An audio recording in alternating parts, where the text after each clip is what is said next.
So you can kindly help us in sending them this link. I will spare a couple of minutes for us to share the YouTube link across so that anyone who finds it difficult to join us live on Zoom, it will be easier for such person to join us on YouTube. I hope that I've communicated well. So this is the link for those who wish to join us on YouTube. So we are currently live on YouTube now. The section is on live on YouTube. So in case people have issues joining via Zoom, like we said, this training is a combination of Qhsse, quality, health, safety, sustainability, and environment. And we are combining a number of issues when it comes to resumption. It can be a resumption to new rules, and you need to incorporate leadership commitment, or you need to drive a good safety culture when it comes to leadership. And it's always very difficult when you are new in a particular role or you are resuming a new year. The organization has sat together to plan for the next year, for the new year, organizational goals, strategies for the coming year. And you are also the state representative. What are those things you need to look out for the new year? These are the things we'll be discussing today together on this beautiful series. Please kindly exercise patience while we resolve a couple of issues.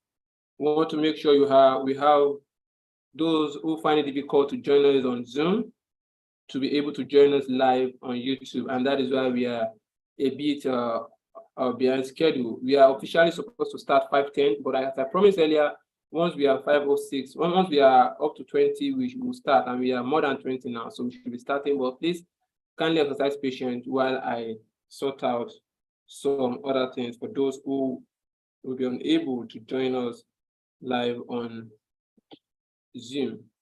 Please kindly accept my apologies.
Yes, I think we are good to go. Please kindly drop your hands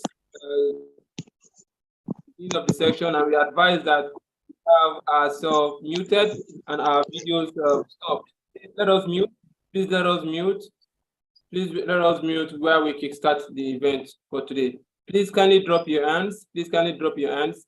For those that we've made co-admins, please, you can help us in admitting people in. I'll be handling the section for today, and doing the simultaneous service, the admitting people in will be quite difficult. Please, our co-admins should help us to admit people in. So please, if you are made co-admin, you'll have seen a notification there that you are a co-admin. Please help us in addressing this. So I'll be sharing my screen now. I'll be going on today's topic. Please let us mute. Please let us mute. We are pleading that we should mute. Please let us mute. Anyone that doesn't mute, because assuming we have another trainer today, it will be easier for me to mute people like that. But now that I'm the one taking the section, not muting yourself of the class, and we might need to take you out so that you would do the needful. Please let us mute. Please let us mute, and let us switch off our cameras so that it won't affect those that are watching live YouTube. Because when you don't see the camera, it will affect in that way. Please let us mute. Mr. Jasper, please mute yourself, please.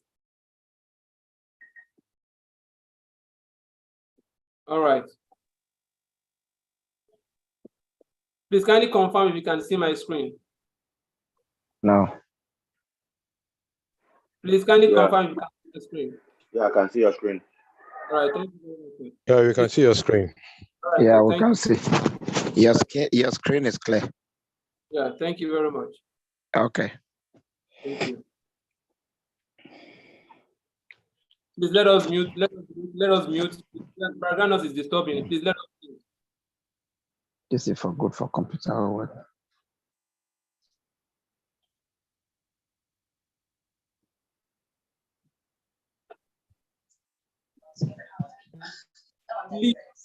Please, someone is not muting himself. This is quite challenging. Let us mute.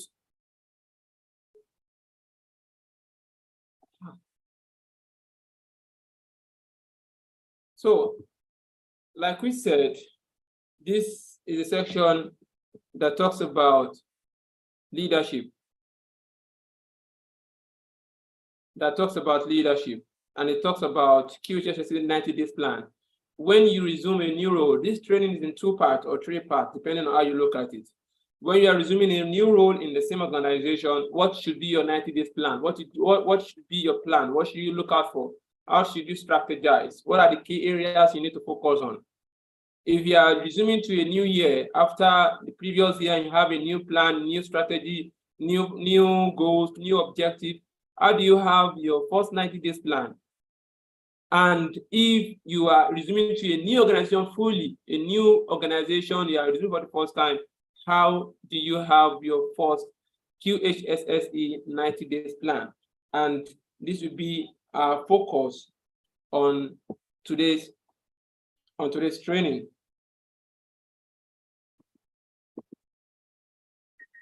This training is organized by Cordal Safety Consult. We are into various health and safety trainings, management trainings, leadership trainings, health and safety bespoke in-company trainings, and other safety services like site inspection, risk assessment, project supervision and project management, project safety supervision and management, and every other aspect that has to do with incorporating safety into this management dynamics.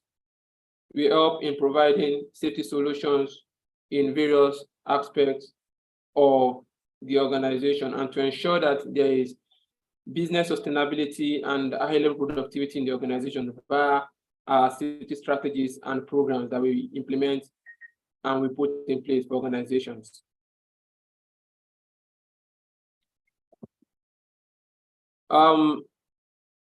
Sorry, while I was reviewing this, I was using this slide. I have forgot to complete this piece. So we are going to talk about the structure of 90 days plan. So we're going to talk about, please kindly ignore the case study and accident investigation. This slide is actually personal investigation. I just borrowed some areas there. So please just focus on what I wrote by the right side. We're going to focus on structure of 90 days plan. We're going to focus on Qhsse critical success strategies, Qhsse gap analysis results, the golden threads. What are the golden threads that we need to look out for, that we need to put in place? Then we're talking about leadership and culture, the action plan for leadership and culture, the action plan for competent person, managing risk, measuring performance, engaging stakeholders, and we're going to talk about the 14 critical success strategies and 6 fundamental leadership principles. Please kindly join us as we continue. When it comes to having a structure for your 90 days plan, there are so many areas we need to look out for, which is very important and very paramount that we note this. The safety organization, the safety culture of an organization is very important. What is their current state? How do they practice safety? Safety culture is about the leadership. Safety culture starts from the leadership and it boils and it reflects down the organogram, down the organizational structure to the least person. Then you now start to talk on how you want to drive a better and a mature safety culture from what you have seen or what you've done from your gap analysis. We still talk about gap analysis because also very important that you know the current state of that organization. You know the current state that you are for that year before the new year, or the current state that you are before you go to the new leadership role that has to incorporate safety into it. The next is the safety leadership programs. Introducing a health and safety leadership program, 3 levels of leadership training have been developed and will be completed, rolled out by the end of 2019. In this case, please, if you can hear me, please kindly type yes. Someone is complaining that you can't hear me very well. If you can hear me, please kindly type yes in the comment section. Let me know that I'm audible. Yes. Okay, we have people that can hear me. Please, if you can hear me, kindly type yes. Okay, very good. It means that the person has not connected via audio. Please kindly advise the person to connect via audio to be able to listen to us. So you need to look at having a safety leadership program. You need to present it to the management. What are your plans? What are the programs you want to put in place for the next 1 year, or for the next 30 days, or for the next 6 months, depending on how you want to structure your programs. Then you need to look out for engaging not only supply chain, but other departments in the organization. It's very important. You can't work in isolation. Engaging other departments, not only supply chain, the cost management department, the risk department, the department that has to do with the legal department, the HR department, the production department, the quality department. Every department, you need to have a collaboration and engaging them to further enhance HSE in the product life cycle. At the end of the day, the main goal of every organization is to have high level productivity. And your quality that you bring out to the organization, the quality that your product or your services gives is very important. And for that quality to be continuous and not change, definitely there has to be a life cycle that it goes around. A life cycle, a product life cycle has to talk about what are those areas that talks about your brand as an organization. And knowing that brand, knowing what your quality stands for. For example, let me use Coke, for example. Coke, for example, we want to talk about quality of the Coke drink. You talk about the taste. You talk about the taste. You talk about the sound. When you open the bottle, the sound that comes out when you open the bottle. You talk about the color. You talk about the color of the Coke and everything that has to do with the sensory organ. That is for Coca-Cola. Now, there's already a product life cycle management system that is put in place to make sure that that particular goal, that particular quality is always achieved. Now, as a safety department, there are a lot of things going on in making sure that that quality is being achieved. That is why you need to fully engage every other department. The cost department must also know. Cost management department, the procurement department, you engage the procurement department too. You engage even the stakeholders, you engage everyone in order to ensure that everyone is on board on your plan for the next 90 days. For the new year either, or for a new leadership system. Like maybe before you are the safety officer and you've been given the role of a safety manager, or from safety manager to the safety director, or from the safety director to the head of safety, or to every other role that will incorporate health and safety. So engaging every other department is an important part of your structure for the 90 days plan. Then developing guidance and standards for each operational activity. We all talk about SOPs, we talk about processes.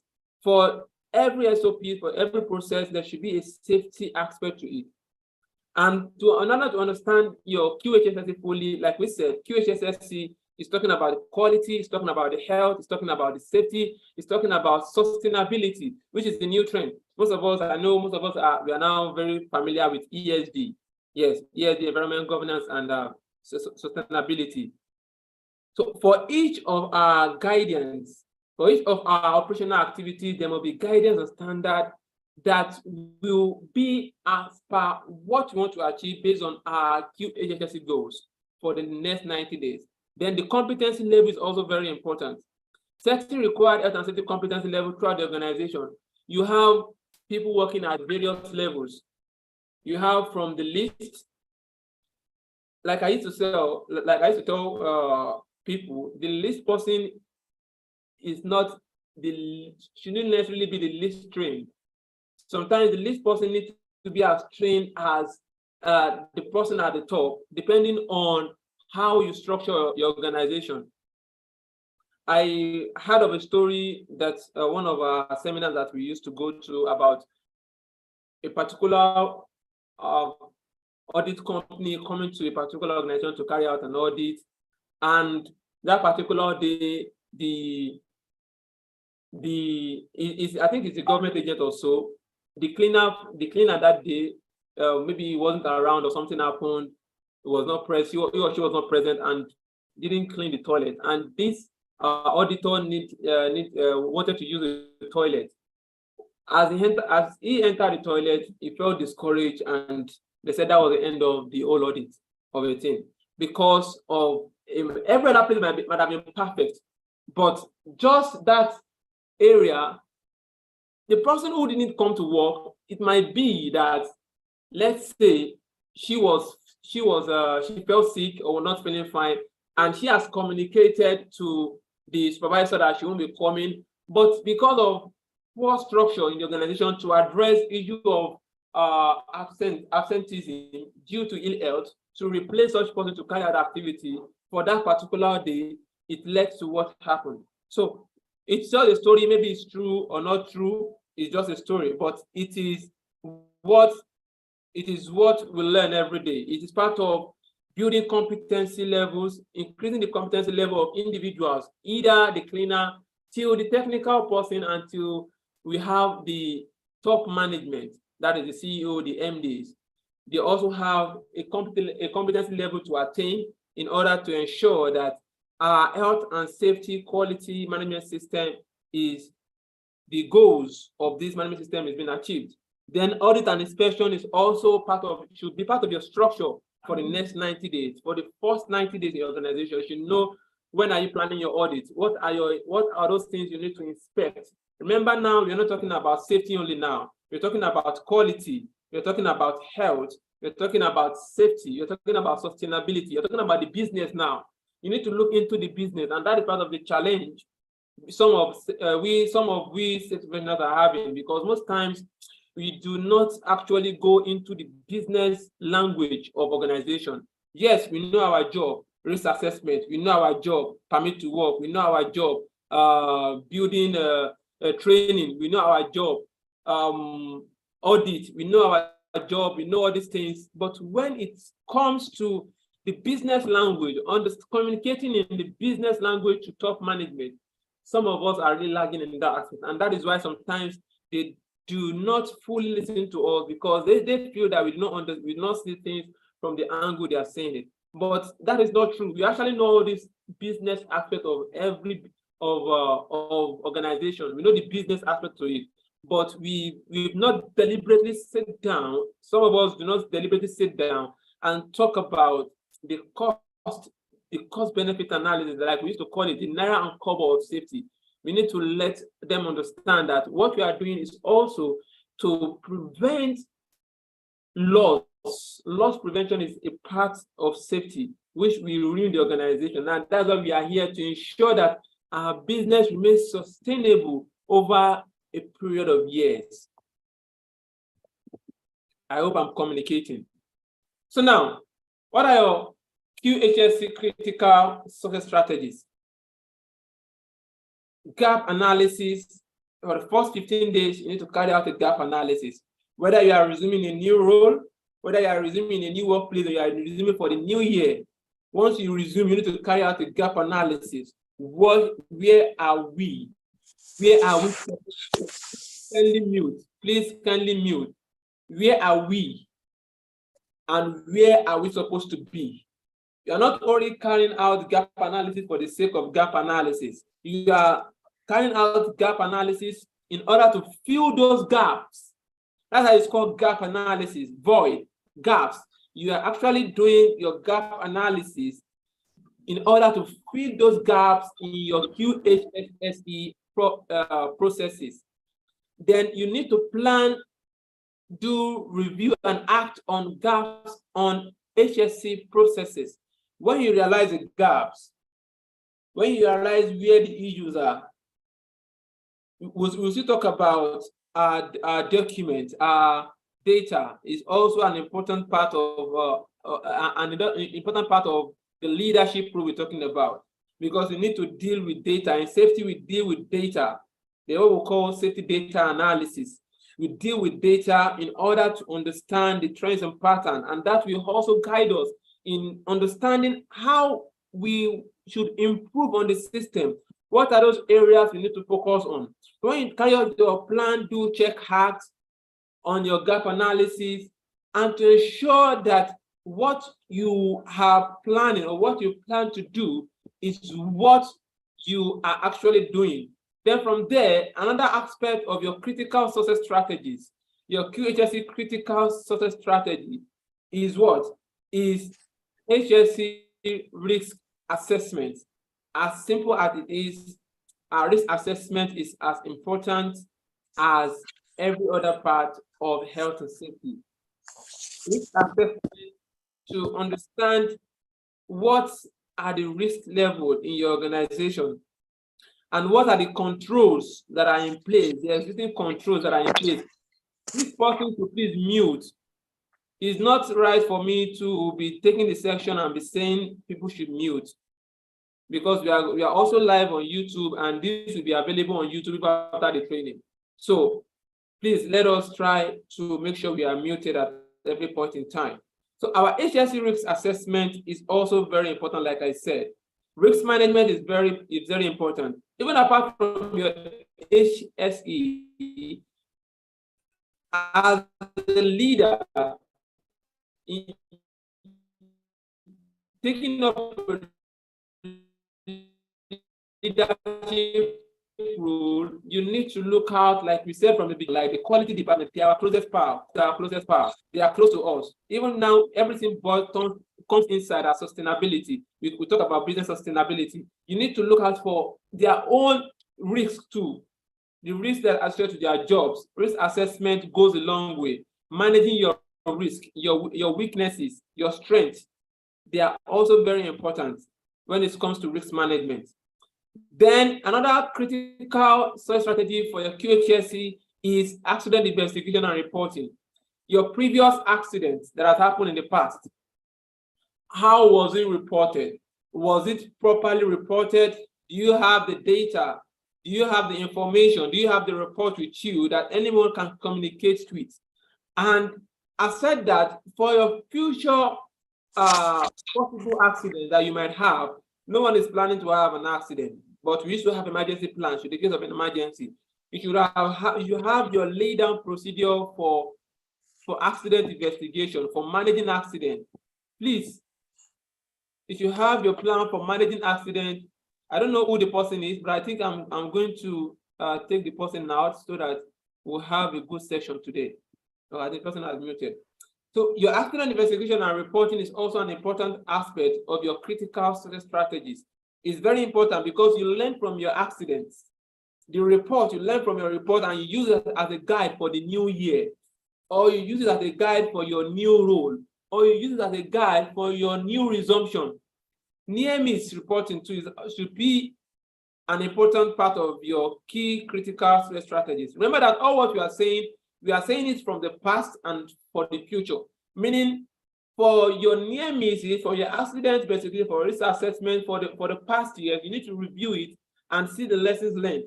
And for the next 1 year also, you need to know how do you want to get our near miss report? How do you want to investigate our accident? So it is a backward and a forward thing when it comes to critical success strategy, because they work together. Is what you have in the previous years that you use to plan for the current year or for the current office or for what is happening in the new organization.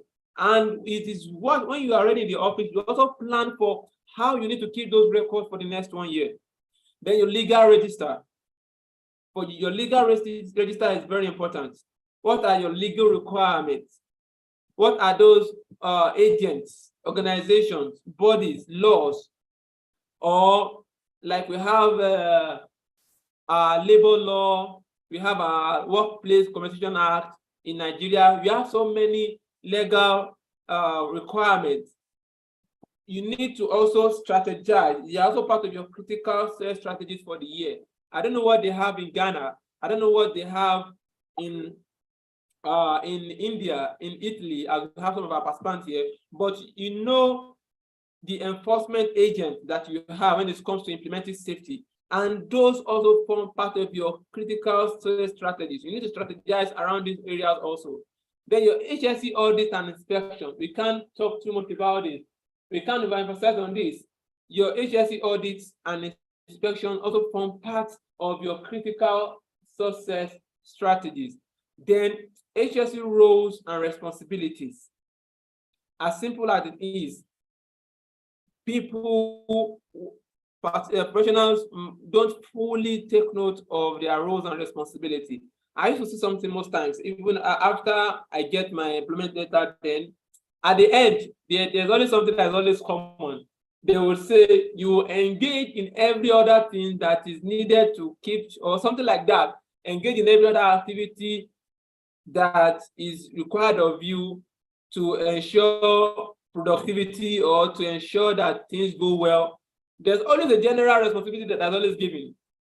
What it means is that apart from our key role, safety as it was as it sounds, it goes beyond that. Our key role goes around sustainability via implementing safety laws, via implementing safety procedures, via implementing safety management systems as a whole. Part of your key strategies for the new year or for your new resumption is your HSC training plan. You have a plan, depending on those that you engage in your workplace. You have, if it's a construction industry, you have welders, you have masons, you have electricians, you have plumbers, you have so many people working, the technical trainings. You also have the engineers, the supervisors, the managers, management trainings. You need to look out for training that are specific to the workforce that operates in your organization. Then your emergency response plan should be also part of your critical success strategies for the new year. Your waste management plan when it comes to environment, because of the impact of your work activities to the environment, in which here we're talking about the waste. Your waste management plan should also be part of your critical success strategies. Then management of contractors. For those that have contractors that come to their workplace, to their organization to do one or two things, you need to have them as part of your critical success strategies. Then finally, but not the least, development of SOPs, standard operating procedure based on company activities. All these should be part of your critical success strategies. We're talking about gap analysis. Remember at the beginning, we mentioned gap analysis. Gap analysis results should show the level of commitment of management towards developing these processes and procedures. There is no way you carry out the gap analysis and you see some loopholes, depending on the tool you are using to carry out the gap analysis, and you will see some loopholes that will not reflect management commitment. It can either be poor commitment to, or level of commitment, let me use the word level of commitment to developing processes and procedures, or it can be the level of commitment in implementing and team building. You can have all these beautiful procedures, just like we have in Nigeria. We have so many laws. We have so many documents. We have so many acts that talks about so many things. We have good documents in Nigeria, but when it comes to implementation, there's a gap. So at organizational level, you should also look at the level of commitment to implementation. In my 3 days course on risk management, we talk about socio-technical system when it comes to risk management, the socio-technical system involved in risk management. And we'll talk about each level of organizational responsibility, from the individual to the organization to the industry at large, then to the government, to the nation as a whole. Every person, we talk about every level of commitment that is required, every level of responsibility, and every level of laws that guides individuals and organizations at large till it gets to the government level. So at the end of the day, you will see that it's either 1 or 2 or 3 that is lagging when it comes to commitment. Apart from implementation and team building, we talk about there can also be level, you also look at the level of management commitment towards continual improvement of process. Yes, there is always, it's only God that is perfect. There will always be a room for improvement. There will always be a room for improvement. There is no way. I will say it again, there will always be room for improvement. Continual improvement is what makes the world to evolve.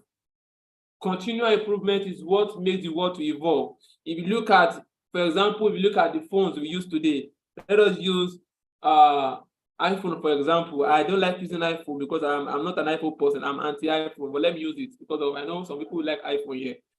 If you look at the new upgrades that we have on iPhone, the new development, it's as a result of trying to improve, trying to get better. You can never be the best at what you do. You will always be better. You will always be better. You always something that will be better at every point in time. So the level of commitment to continual improvement of process is also part of what your gap analysis should also show you.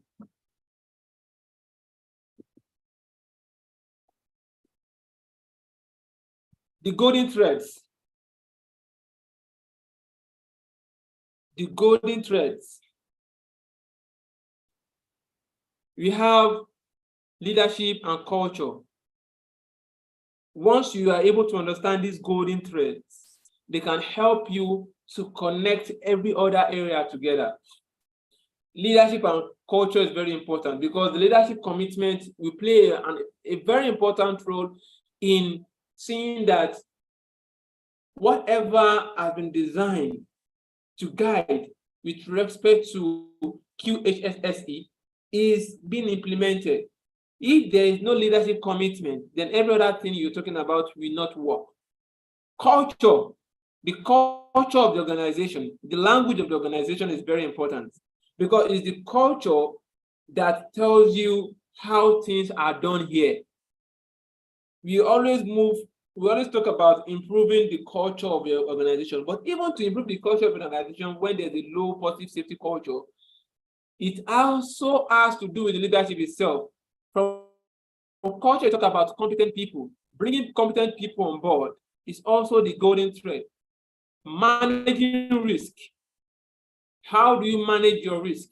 When we talk about risk management, in one of our courses, we talk about risk management techniques. When we talk about so many tools that we use in carrying out managing our risk, because you can't manage what you do not know. It's when you realize this risk, using so many, you can use your SWOT analysis or anything you want to use to understand, to realize the risk. And after realizing the risk, what else do you do? How do you manage them? Is those tools that guides us on how to manage those risks.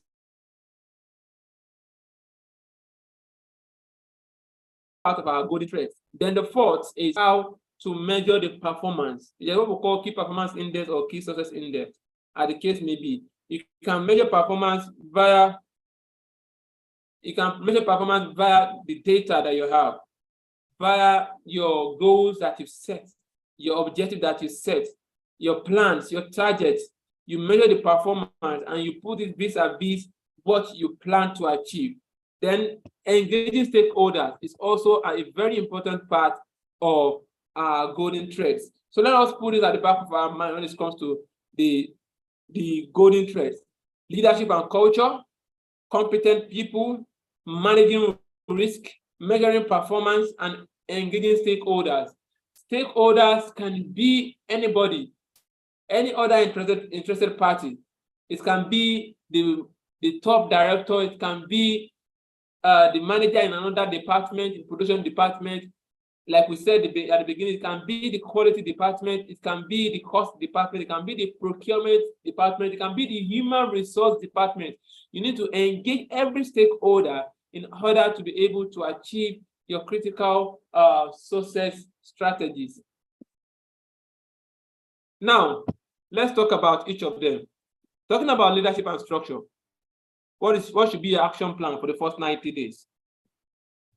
Okay, I can see a question here. Please, what are the tools used for gap analysis? There are so many tools used for gap analysis. You know, I think I won't talk about Qhsse before gap analysis. I've done a course on that.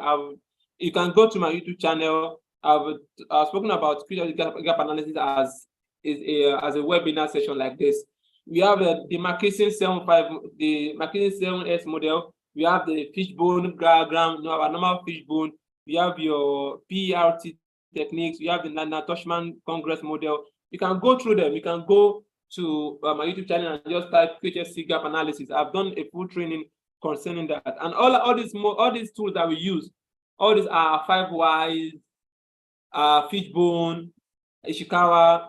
They are tools that we can actually use to carry out gap analysis. It's just for us to look at what have we said we want to do and what are we doing currently, and realizing the gaps, looking at the gaps in between. Yes, that's what it means. So now let's talk about leadership and culture action plan. Leadership at all levels needs to appreciate a wide range of health and safety risks.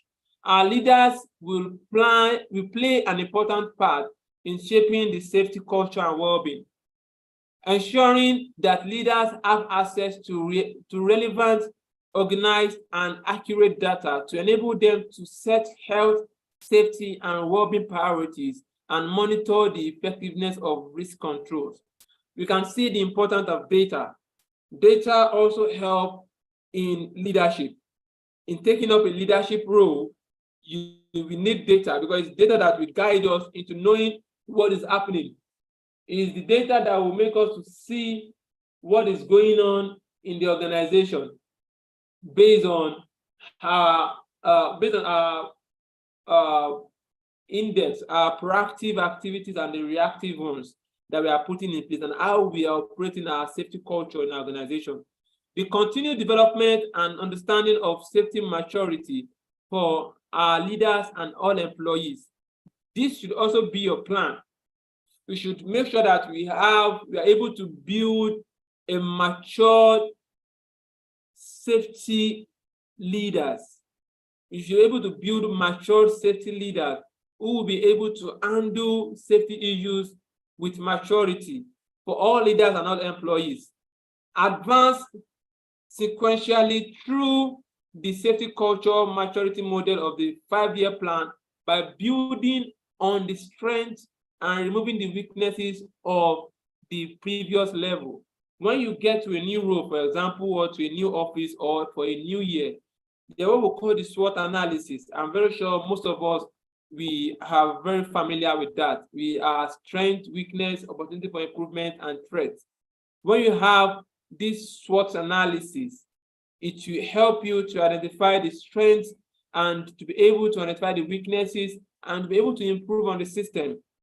Also, your plan based on leadership and culture should also be to hold biannual health, safety, and well-being forums to share best practices across the top management, stakeholders, and other projects. You should also put it as part of your plan that you should hold biannual health and safety well-being forums to talk about health and safety across everyone, management, stakeholders, and every other project. Then part of our action plan for leadership and culture is using a subset of the customer operations, health and safety leadership, and behavioral safety program, develop a proportionate and relevant corresponding initiative for leaders and office-based employees. Some organizations, they have interested parties. Let's say, for example, a company that is into packaging materials. They help Gala in producing their packaging nylon. They help Coca-Cola in producing their label. They help so company. They have a company that they provide labels for. Now they have those are interested parties. They are interested in how you treat your workers. They are interested in how you build a good culture. Now, if you are working in that kind of organization, there's no way you won't have interested parties in organizations that do one or two things, that they sublet their activities, or they subcontract some areas of their work to third parties.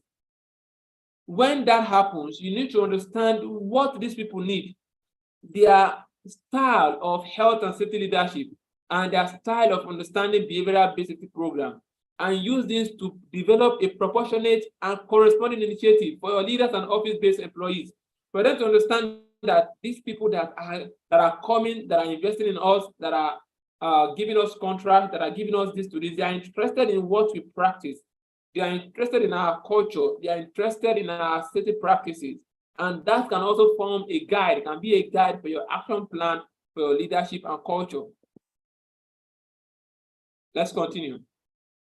Competent people. Remember that we talk about, let me list them again: leadership and culture, competent people, managing risk, measuring performance, and engaging stakeholders. So we talk about leadership and culture. Now we're going to competent people.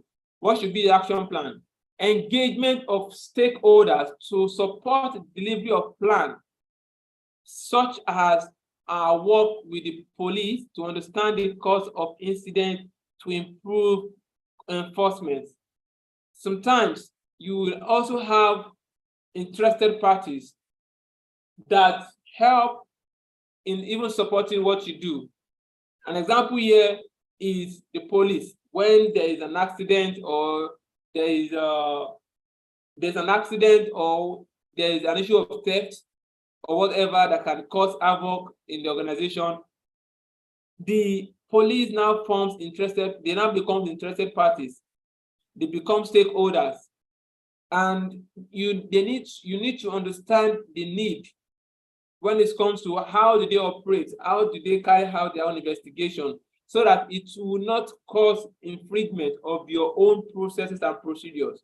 There was time that there was an argument on one of the groups that if a top person is coming to an organization and the police is bringing, they are coming with their ammunition, the gun and the like, that are they permitted? Should they be permitted to enter the workplace? So there are different discussions surrounding it, different opinions, different talks around it. But that's not the focus of today. The focus of today is for you to see how wide it can be. It can be a community issue. It can be a community issue. It can be a protest. They need to form part of your stakeholder, engaging them to support the delivery of your plan, should in case there are issues that could affect your planning for the year. That is why they advise that when you go to a new site, maybe the construction industry, you go to a new site, you should look out for the nearest medical unit. You should look out for the nearest fire station, fire service. Then also look out for the nearest police. It's very important. It's very important for us to also do this. A review of the way in which we select and manage contractors through an amended tender process. When you are engaging contractors, there should be competency-based procedure that should be used. Competency-based that should be used in selecting your contractors. You should not just select contractors because of selection sake, or because of the minimal cost, or because of affiliation. The tender process must be fair to everyone. Ongoing development of different skills required to reflect the development needs of jobs and role profile and the competency framework. There should be a competency framework. They will call competency matrix. Some have, they have competency matrix. For every role, there should be a level of competency level. There should be a level of training that you should attain. There should be a level of training that you should do for the year. You should have it in your plan also for the competency framework. For everyone that is in the organization, you should have the level of training that they should be involved in for the year. All roles now have clearly defined health and safety responsibility and corresponding objective. Develop a series of campaigns to increase safety awareness among staffs and contractors. There should be a what? There should be a procedure to develop programs to increase safety awareness among your staffs, among your contractors. How do you carry out the safety awareness program? It can be through signs. You can plan to have signs, labels. You can plan to have a walk around about safety awareness. You can plan to have newsletters. You can plan to have emails to those that are within the framework of having access to mail, to company mail address and the likes, to talk to them, to campaign about health and safety. It should be your plan for the first 90 days. All this, when you do this for the first 90 days, you will see that it will help in strengthening your activity for the next 90 days. For the second 90 days, for the third 90 days, and for the last 90 days, because the first 90 days is like 1 quarter, the first quarter of the year. It goes a long way in assisting in building such structure that will guide all through the end of the year. If you don't start well, the remaining part of the year will be very poor. And if you are resuming in your office, your first 90 days will set the tone, will set the language that you want, you set the drive that you are pulling for the success of your critical strategies for safety. Ongoing development of different skills required to reflect the development need of, I've talked about this. Develop performance evaluation and performance management system to be implemented across all departments. You need to understand performance evaluation. How is every department performing? Let's say, for example, in the process industry, maybe there's a team that addresses the valves, the safety valves. How well, how effective is the activity? Maybe the maintenance team, how effective, based on the parameter that you set to evaluate their performance, how effective is it? You need to implement all this to ensure that you have an all-round performance management system that helps in understanding how you are improving with respect to your management system.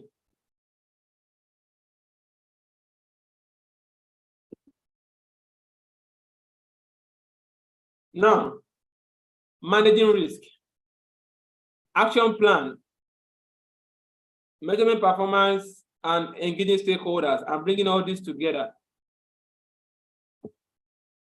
Sorry. To manage your risk, the action plan for managing risk, for measuring performance, and for engaging the stakeholders. Development of processes to improve the management of health and safety risk alongside other business risk. You remember I told us the other time, when it comes to interested parties, it is not only limited to your health and safety. You need to look out for other departments, other units that have directly and indirectly is interested in what you do or should be interested in what you do. And I've given so many examples. To know more, I've also done a full training on safety, a tool to project productivity and quality deliverables, a tool to project productivity and quality deliverables.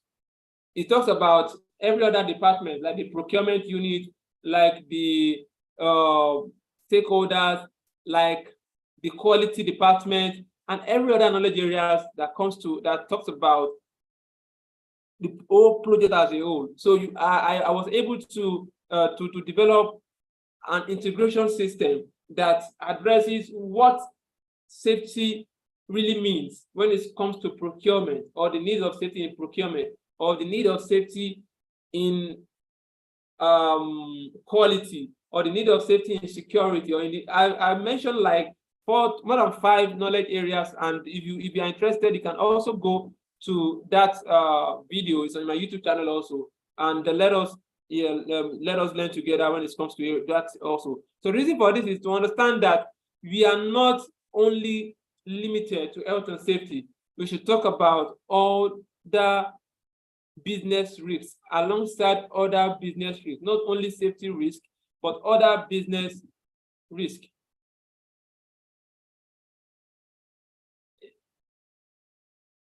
These associated, including those associated with delivery, quality, reputation, and finance. The finance department and every other department that you have in your organization, there is a need of safety. There's what safety is doing in that department.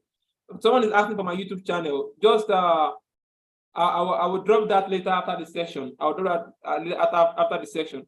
Next is ongoing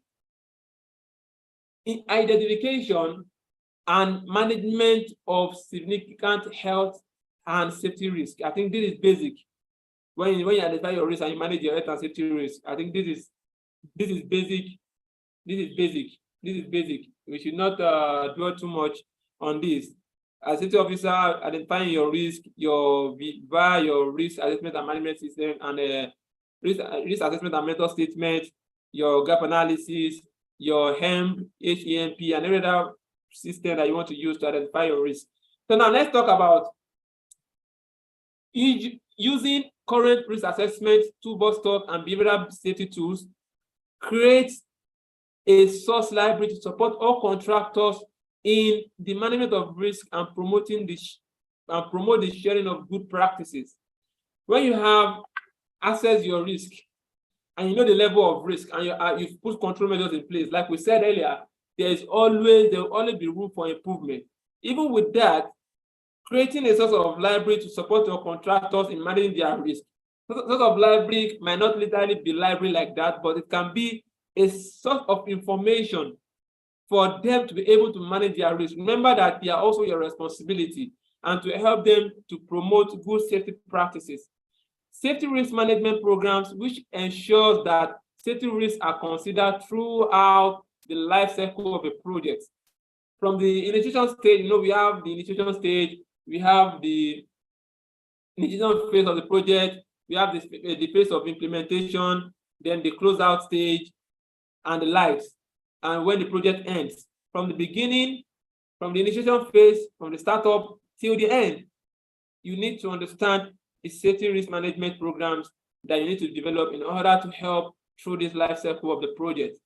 Then develop a revised star rating system. Develop a revised star rating system to enable customers to understand the level of safety that they can export from each rule standard to influence and moderate driver behavior. Traffic management system is also very important, especially when you deal with workers, when you deal with drivers for your in the manufacturing industries, those that mobilize your tools or those that take your products to the warehouse and the likes. There's always a need for you to have a way to get the information about how your drivers behave. There are some trucks that you see at the back of the truck, they write, how is my driving? Call so number. Yes, that's a good practice. I remember that I was once engaged with one logistics firm to give them ideas on how they can address issue of their driver's behavior. And I talk about something like this. It's though it's a company stuff, but I can also share. And I was telling them that there's what we call driving safety culture through positive rules. Sometimes we tend to indirectly threaten workers, and it makes them to behave in some ways that we do not understand. And there are also ways that we can actually shape their behavior in a positive way. So I was giving them an example. Is anyone there? Yeah, I was giving them an example that instead of writing how is my driving, instead of having how is my driving or all those, or am I driving bad, a negative message that people who read those messages will only message when they are driving bad. Why not write something positive that will get the attention of those who read the message? Something like, I hope I'm driving well. Comment by calling my boss to appreciate. I give them that kind of idea, and they buy it, and they buy into the idea. The general thing is to use the negative notation. Am I driving rough? Call. They'll place at the back of the truck, and I'll tell them that you can change this positively, and you'll see people's response. So even if that driver is not driving well, that message will even make them to even deliberately call. Well, if they see a message that says, I believe I'm driving well, call my boss to appreciate. Someone who sees that message and see you not driving well will be angry. Say, you are not driving well, and the person will be able to call. Though the message is positive, but it is easier for you to get the information based on their behavior on a negative decline using positive approach. And if that worker is actually driving well, such person will also want to do what? We also want to call. So it's a two-way thing. It's a two-way thing. So it's always good to revise our star rating system in order to get this information, and also review and monitor risk on regular basis. Review and monitor risk on what? On a regular basis. It's very important. So measuring performance, a review of data collection process and development of new processes to improve this activity. When we're talking about measuring performance, like we said the other time, when you're measuring performance, you're talking about data. How do you collect your data? For your new year, for your new resumption, you need to plan, you need to review. How do we collect our data? How can we improve on ensuring that we have higher efficiency in getting enough data, safety data, that is required of us in order to know how we are performing? Developing of more forward-facing indicators to drive improvement. Ongoing development of leading and lagging indicators. We should develop our leading indicators and our lagging indicators as per our activities and our risk that we have in the workplace. Development of processes and reporting procedures to better use health and safety data and focus on top risks identified by the business. This should be your plan also. You should plan around all this premise. Because if you are not able to develop these processes and you are unable to get a good procedure that will help you to use your safety data. When we talk about safety data, you are trying to understand the trends and pattern of what's happening in your organization. And it's from those data that you know what is lagging and what you need to improve on. In our training on safety data analysis, we spoke at length on this particular topic. The next one, when it comes to measuring performance, is establishing a competence resource to audit and facilitate best practice sharing. Remember that in our 5 golden threads, one of them is competency. Competency is a very important skill. It's a very important requirement when it comes to having a new action plan for the year. You must ensure that your workforce acquires the level of competency that is required for them to perform effectively in the workplace. Develop an annual report about asset contribution to Qhsse reduction. Develop an annual report about asset contribution to Qhsse reduction. When you have key success index or indicator and it's reducing, you should be able to relate how the asset in the organization is affecting our key performance. It can also be called key performance index or key success index. It's still the same thing. You can use any of them. So we're talking about key performance index. There's a reduction in your key performance index. Your report should reflect on how the organizational asset has affected in reducing our key performance index. This should be part of your plan for the next 90 days. Engaging stakeholders. This is also part of our 5 golden threads. integration of approach to collaborative relationship with the supply chain and other stakeholders, quality, supply chain, security, health, safety, production department, procurement department. There need to be a collaborative relationship. It should be part of your delivery plan, not just safety. I know what I'm doing is safety. I've seen safety officers say that a lot. My own is to come to site and ensure that everybody is safe. Yeah, it's beyond that. Just like it's just like how would I put it?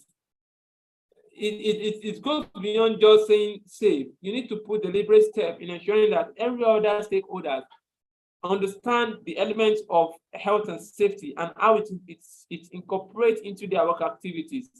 Ongoing engagement with the department and stakeholders, greater interaction with customer forums to influence driver behaviors. If you have truck management issues or traffic management issues with your drivers, depending on this is flexible, depending on what you are trying to plan for or the areas that is of concern to you when it comes to what you do in your organization. It goes across every unit. Like we said, I give an example of a cleaner the other time. It goes across every area. Everyone has a role to play, and you need to create this interaction with everyone, with every stakeholder in the organization. Develop and deliver targeted awareness campaign working with key partners focusing on high-risk groups, and expand our engagement and collaboration with safety partners, developing targeted enforcement and education intervention to address a wide range of non-compliance issues. For example, when you have for example, in Lagos State here in Nigeria, we have Lagos State Fire Service, we have Lagos State Safety Commission, we have other bodies, we have LASEPA, which are enforcement agents. You can have a collaboration, you can expand your engagement with these people in order to address non-compliance issues. It should be your plan. What are legal requirements? Who are our legal partners? Who are those that they are external parties, they are interested parties, they are external stakeholders that must be involved in our processes, that must be involved in what we do in our organization. And you need to put them into consideration and look out for what they need, what is their need, what is the need of our stakeholders, and how can we ensure that for the next 90 days, we incorporate them into the system and we create a much more engaging approach that helps to address both internal and external issues. The first 3 months, we need to identify risks and opportunity, critical discourses, critical strategies to get ahead during this period. Leaders are often appointed into new positions to transform their organization. When we have a new leader, maybe someone in a new role who is just resuming or starting from the new year, sometimes management just expects miracle. You know, they have this culture, we have this culture of once someone gets in, we want him to transform immediately, we want him to change without guidance, without a step-by-step approach, guidance available on how to make it is called a sink or swim. That the name is called. It's called a sink or swim approach, and this is often common in most companies. Transitions are treated as testing ground for the new leaders. There is no maybe what we call soft landing. We just expect that once someone is taking on a leadership position, then it automatically should be able to do this and transform without putting guidance. Too many high potential leaders sink during this period when they didn't have to, due to the non-supportive culture and lack of guidance. There wasn't any approach, there wasn't any specific methodology or framework available for managing transition into new leadership roles because of the different styles, because of the different types of transition situation involved. You can see what I just said. So this is part of the challenges that we do face sometimes. because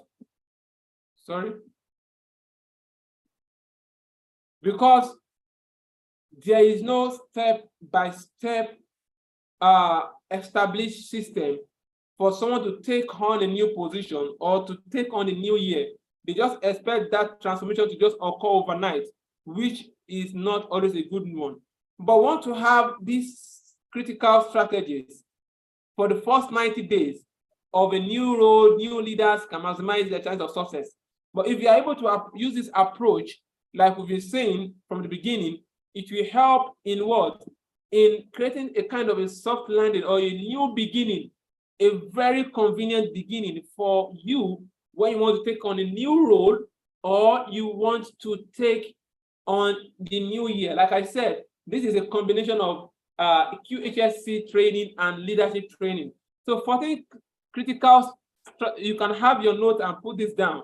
40 critical success strategies for leaders to manage the new role in various transition environments effectively. Avoid common traps. We'll talk about each of them. Failing to focus, F to F. Avoid common traps. Failing to focus, not taking the business situation into account, not adjusting to the culture, failing to get win appealing to the boss, letting the means undermine the ends, making waves of change, planning waves, matching strategy to situation, establishing long-term goals, focusing on business priorities and behavioral changes, targeting behavioral changes, securing early wins, and defining the 8 priorities. We're talking about each of them as we go on. Before we go into that, let's quickly look at these 6 fundamental principles also. You can't apply one approach to every situation. You can't use only one approach to every situation. But these 6 fundamental principles will help you effectively manage the new roles. Based on research, these are 6 fundamental principles to help leaders make effective transition into the roles. Number 1, organize to learn. Ascertain what is needed to learn, from whom, and how to best learn it. When you get into a new role, you should know that there is a lot to learn. The new role, the new office, the new year, organize yourself to learn from whom and how best you want to learn. Define strategic intent. Develop and communicate a compelling vision for what the organization will become. Outline a clear strategy for achieving that vision. Have a plan. Look at, have a vision of what you want your organization to become. Can be for the next 5 years, or for the next 2 years, or for the next 90 days, for the next 1 year, and outline a clear strategy for you to achieve this. Establish key priorities. Establish key priorities. When we're talking about establishing, when you're talking about establishing key priorities, you're talking about identifying a few vital goals and pursue them relentlessly. Think about what is required to have accomplished by the end of the year, one in the new position. Now, when you are attaining a new role, you should have a goal. Yes, you have a lot of things in mind. You have a great vision. This is what you want to achieve, and you outline your strategies. But at the end of the day, you should need to look out for some key areas that I must make sure that this change, I must make sure that this changes, and I must make sure that this changes. Building the leadership team is also very important. Evaluate your team. Look out for the right talents that you need to push your goals. The team competency is very important. Find the optimal balance between bringing in outside team and elevating high potential within the organization. Securing early wins. Think through how you plan to arrive in the new organization. Find ways to build personal credibility and energize the ranks. is very important. Then creating supporting alliance. Identify how the organization really works and how and who has influence. Creating key collaboration, coalition in support of your initiative. Sometimes when we get into an organization and we see that our role is Qhsse, sometimes we want to limit ourselves to Qhsse. That no, nobody should trespass, nobody should trespass. No, there needs to be a coalition of support for you to know who are those key decision makers who can create influence, who can help you to smoothen your journey through the tides of the HSA struggle in the organization. Now, I think I can see a comment here. A book titled The First 90 Days by Michael D. Wachtin can help. Okay, thank you very much. Thank you very much, sir. Thank you very much, sir. So now, learning about the culture and politics of the new organization is a challenge a leader faces that has a strong bearing on the leader's credibility.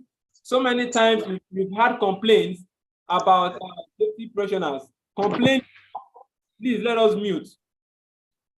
Complaining that this organization, they don't take it seriously, they don't like safety, they are anti-safety, but they employed you, but they employ us and pay us for a company to be paying you hundreds of thousands of naira, for example, maybe 200 or 300 in naira, is because not just because it's a requirement. Maybe they are paying lesser. I mean, I think that they just want to have a figurehead.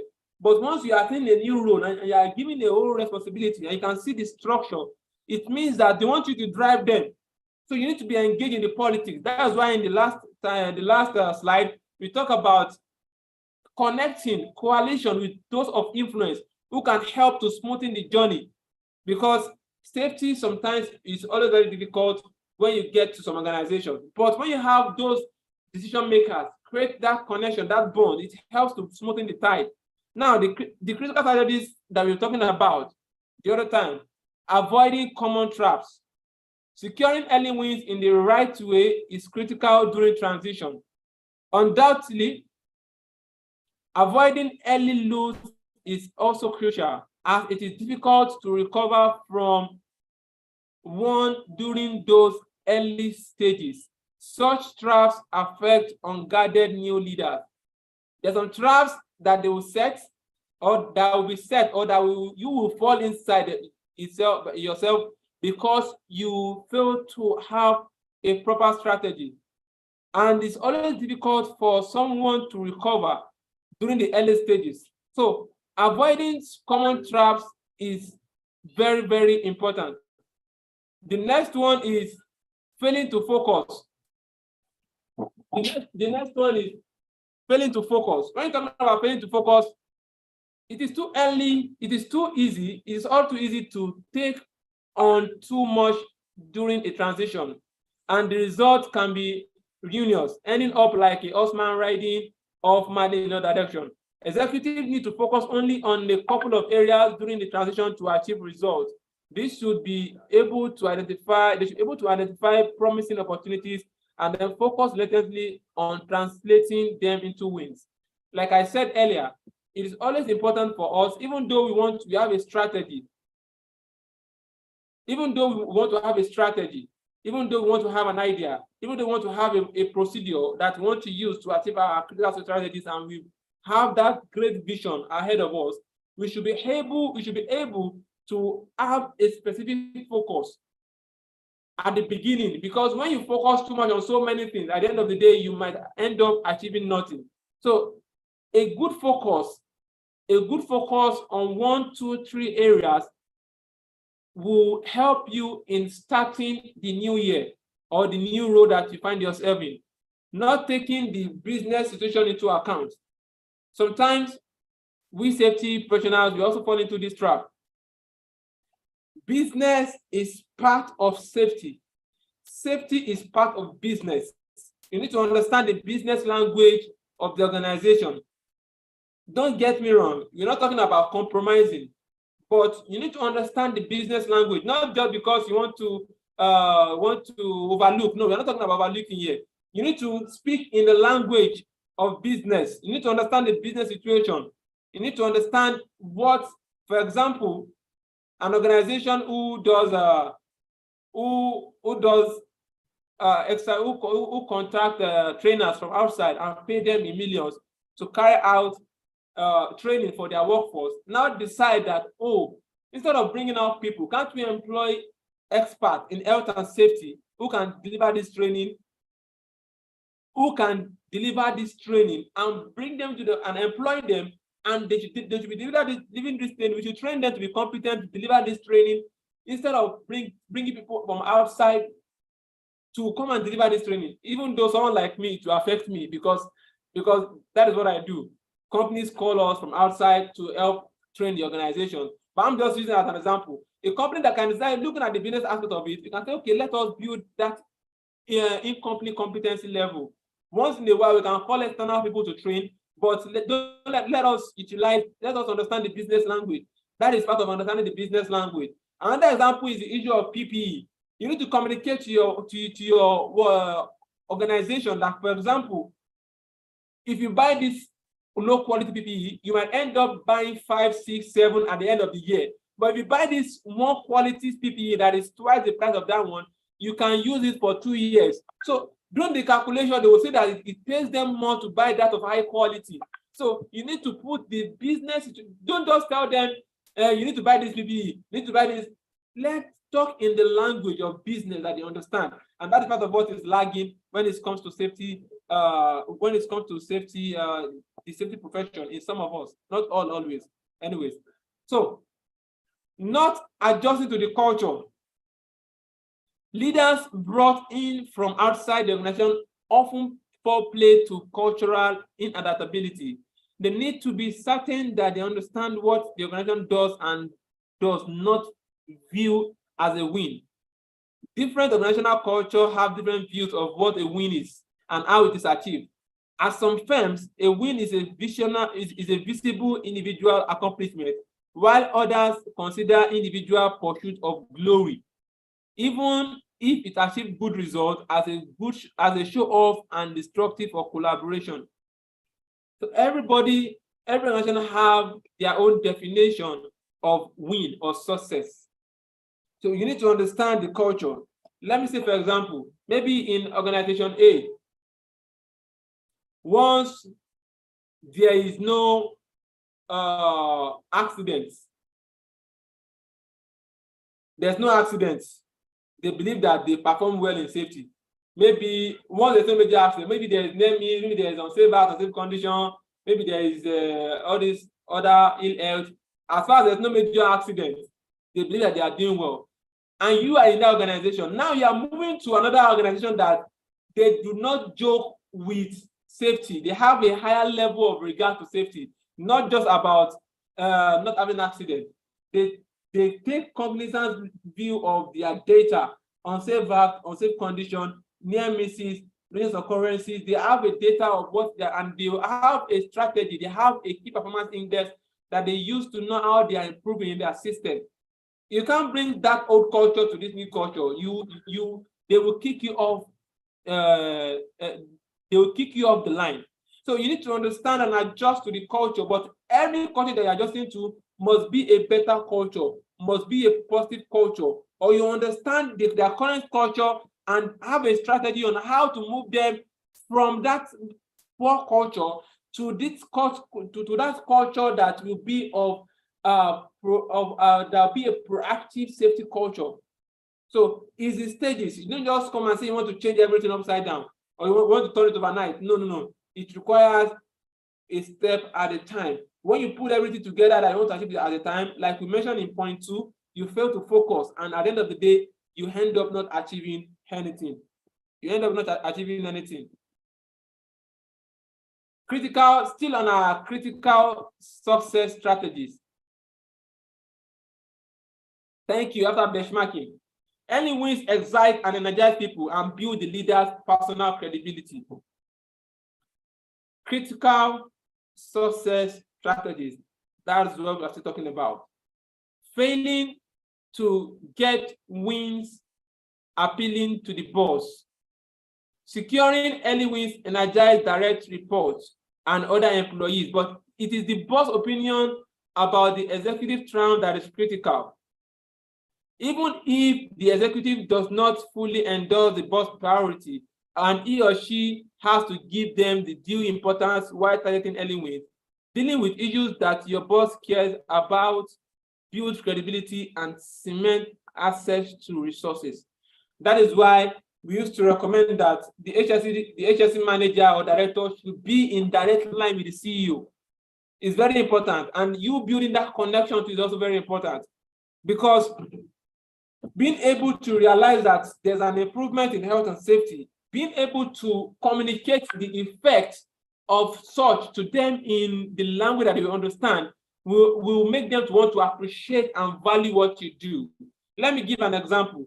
For example, in the workplace, there is always workers going to the medical unit. They have a clinic, though it's a company's clinic. They get drugs. There's a cost attached to these drugs. They get treated. They spend days not coming to work. And when you get in, you realize that this is the cause of this frequent ill health. Maybe there's an exposure to a particular chemical or a particular fume that they inhale and is leading to that. At the end of the day, you are able to address that, and you after a few months, maybe 3-4 months, you get the data for those coming for medical treatment or coming to the clinic, and you can see that it has reduced drastically. It's not only telling them that it has reduced, you need to tell them the cost implication. You need to tell them that they were spending 5 million naira per year in order to treat these people, because these people, they will get drugs, they would stay in if you have to treat them outside, this is the amount we used to treat them outside. At the end of the day, they will not work for some days, they reduce productivity. If you put that into cost, maybe at the end of the day, we are spending like 5 to 6 or 7 million per year. But we are able to reduce this drastically. And for the past 3-4 months, we have only few people who have reported to the clinic. That is communicating in the language that they understand, that will enable them that will enable them to get, that will enable you to get that appealing that you need. You need to get the win appealing to the boss. That they want to see that. They want to see that result. They want to see that naira and kobo. It's very important. They want to see that people are actually working and they are actually spending their time at work and they're not falling ill and increasing the turnover, staff turnover rate. So these are areas that we need to strategize and plan for the new year. Letting the means undermine the end.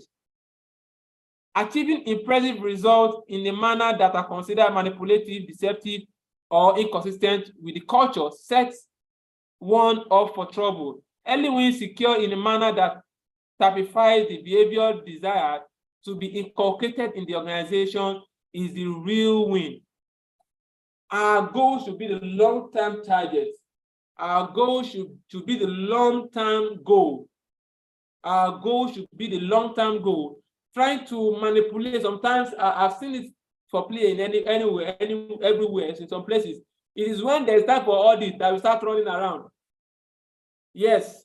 If you have seen that before, please type yes. It is when it's time for audit that I start seeing everybody running around, people bringing what they are supposed to do, bringing it together because there's an audit. Because audit is coming up. Yes, so yes. And that's because we are not looking at the end, our main goal. We are not looking at the main goal. We are not looking at the end goal. We only want to make sure that the legal requirement is met and we just continue our work. And that is what pulls back the safety culture of the organization. Making waves of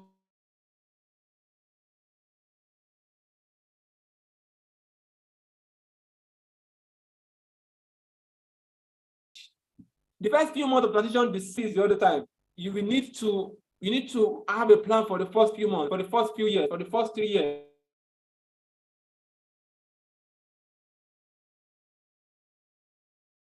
You need to have a robust plan. You need to have a robust plan for the first 3 months. You need to have a guide on what you want to achieve. You remember that we were saying that in some companies, they just want you to turn over overnight, overnight transition, which at the end of the day, like a sink or swim, is either you are able to do it or not. There is no landing, there's no soft landing to guide you to guide the new person into how to achieve the goal. There's no guidance. So having that management of the waves of change, that change that is taking place, having that guide is always very important. New managers in different company settings have been found to typically plan and implement changes in waves. They begin an early wave of change, then slow to allow consolidation and deeper learning about the company. Then more in-depth wave of change, a final wave, then fine-tune to maximize performance.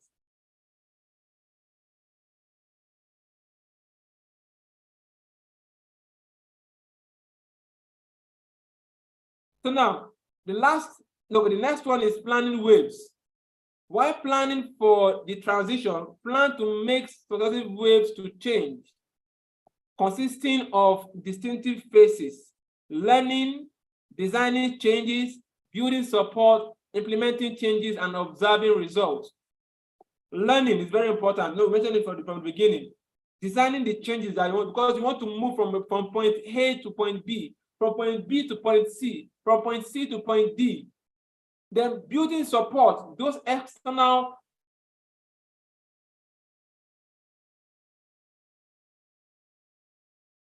support from other departments, from other units, from the CEOs, external bodies that are interested in then implementing those changes and observing the results. Those are what is required when it comes to planning waves. The second wave of change should address more fundamental issues of strategy, structure, system, and skills to reshape the organization.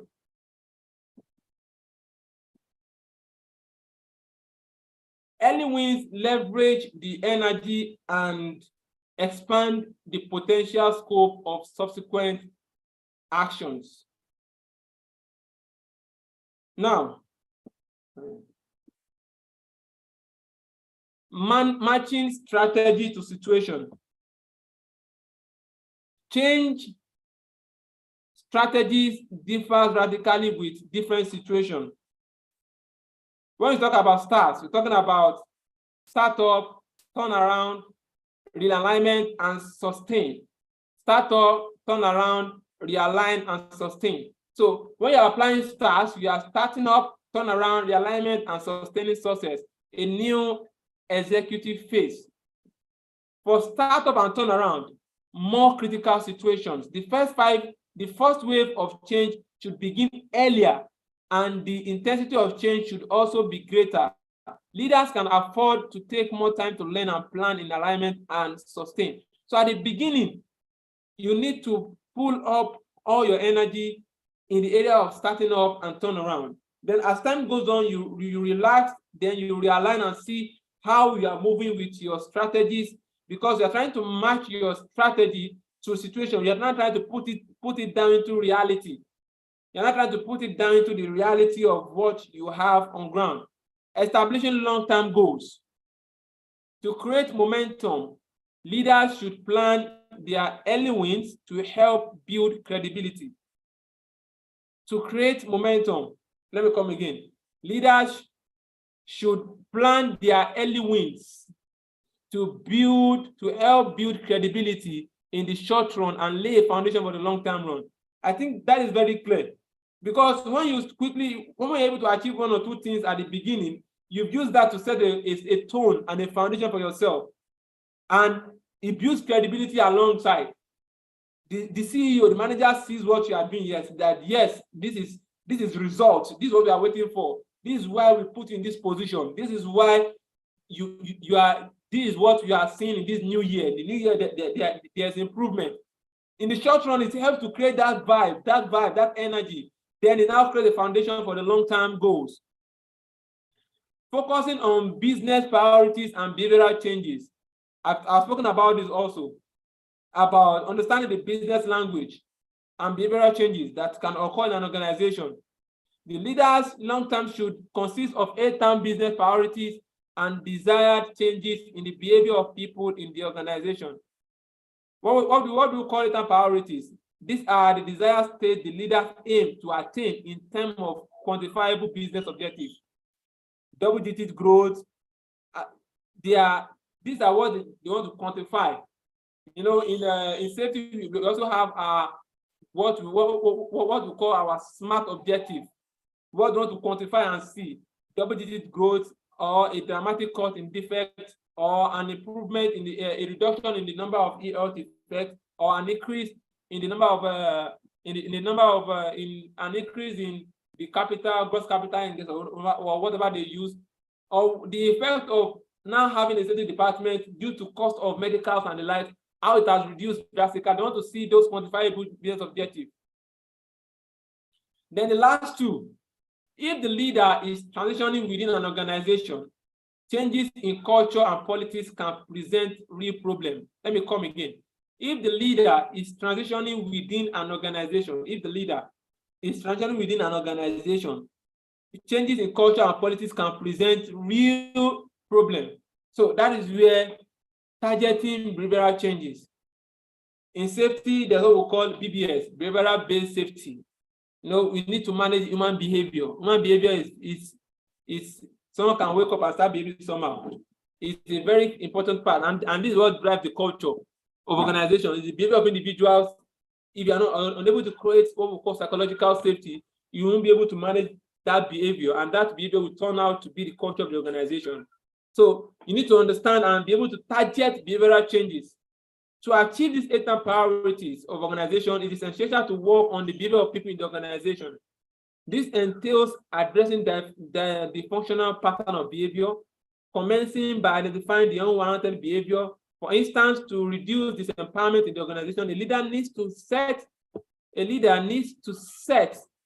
a clear vision of how he or she would like people to behave by the end of his tenure in the job. Subsequently, they need to plan how actions in pursuit of early wins will advance the process of behavioral change, and what behaviors do people in the organization constantly display that undermine the potential for high performance. When it comes to the issue of safety, I remember when I was working on a project, they used to, whenever we are having meetings, they used to put safety as the last. Item of meeting, they will put safety at the last. I told them that I told my supervisor, not my supervisor, because I was supervisor then, like my reporting line. I told him that they should address this. Safety should be the first. We say safety first.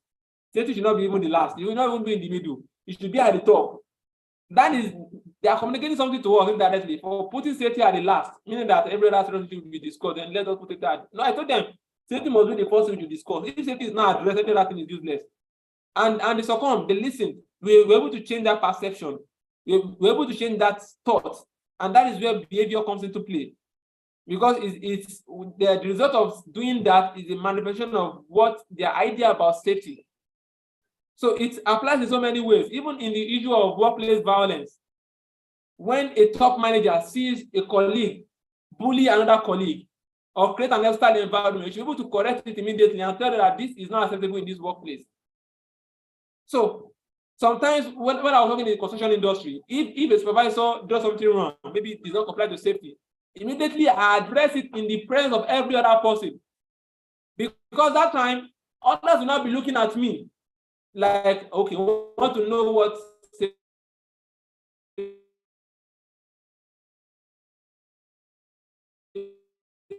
Ali will do. Maybe he's going to talk to you. And I've already read that in their mind. Immediately I address it in the presence of all of them that, Mr. Man, everyone should comply to safety. So that has set the tone that if Wali should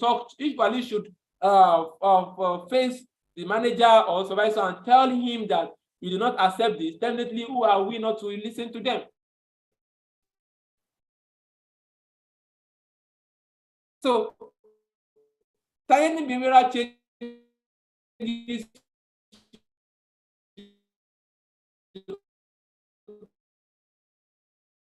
also be your plan for they should think about what it is and where they will concentrate this. Like we said, your early win is very important.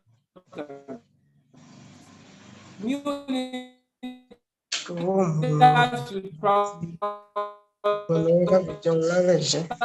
a more collaborative, please kindly mute.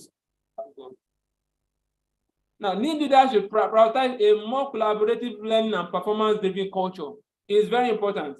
Your early wins is very important because you set the tone and drive the culture. You have a learning and performance-driven culture that incorporates every engaged, every interested stakeholder. It will help in driving such culture that will help you in achieving your critical success strategies. And we are able to implement all these critical success strategies one after the other. Be rest assured that for that first 90 days, you have already set a good tone for yourself, and which will help and assist you for the rest of the year or for the rest of your time as far as you continue to strategize and review and check on how you intend to improve on the system. And that takes us to the end of today's section. Oh, we have a final slide. This slide is talking about the 8-item priorities, and I've spoken about them. I said they are always SMART: specific, measurable, achievable, is it reliable, and time bound. Yes, so those SMART objectives, what they can see, what is quantifiable. They want to have those 8-item priorities, and you should be able to build your strategies around these priorities, making sure that you incorporate the business language into the organization. Incorporate the realistic. Thank you. Realistic. Able to incorporate the business language. The S is specific. S is specific. Able to incorporate the business language into your strategies and to carry everybody along. At the end of the day, you will see that you'll be able to achieve what you want to achieve. So, thank you for your time. Thank you for being a part of this section. Thank you for staying through. We appreciate your presence. If you have any question, please quickly let us ask a question. While we raise our hands, while on the course, we are talking about risk assessment, asset investigation, we talk about safety data analysis, we talk about job analysis. We have this 3 days course for you. It is already pre-recorded, meaning that you have access to the video link, after which you finish watching the video. You will be given an assessment. You'll be given an assessment to do, after which your certificate will be issued. This 3 days course covers many things you need to know. It's a technical safety skills course, covers many things that you need to know about safety. We have people who have enrolled for this course. If you are willing to join, you can always communicate with me. So this is a full detail of what is embedded in the course. You can look at it. It contains so many areas you need to talk about. You can look at this course outline. This is the course outline, and that is what we have. So for the person who was asking for my number, for those who want to contact me for this, here is it. For my YouTube channel, just follow the link. Follow the YouTube link that we created the other time. That YouTube link will help you to have access to our YouTube channel, so you can watch all